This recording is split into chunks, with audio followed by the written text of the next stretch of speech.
Yeah. So that's Nirmala Sitharaman, economic advisor, as well as the Secretary Economic Affairs, Mr. Ajay Seth, Mr. Tuin Pandey, the one behind her, as well as the MOS Pankaj Chaudhary and others. This is the photo opportunity. These are a team of officials who have been working day and night in the last few days to ensure that things take place. So it's in that context we will wait and see how things play out. It's an important day for her. And as you said, history has been created, the 8th consecutive budget, and it's really something that is no finance minister in independent India has ever done. So it's quite a historical moment and definitely a big day for her as she leaves for the President's house now to George.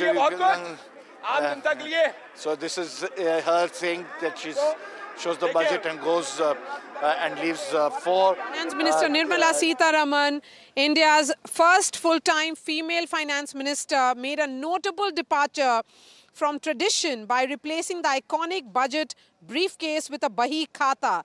That is the red, that you will see, the red cloth folder which has the national emblem, which actually carries the budget document.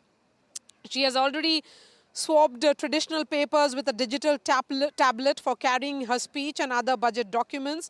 And Bahi Khata is a traditional Indian ledger that's used to maintain financial records and accounts. And the term, of course, originated from the Hindu words Bahi, which means a book, and Khata meaning account.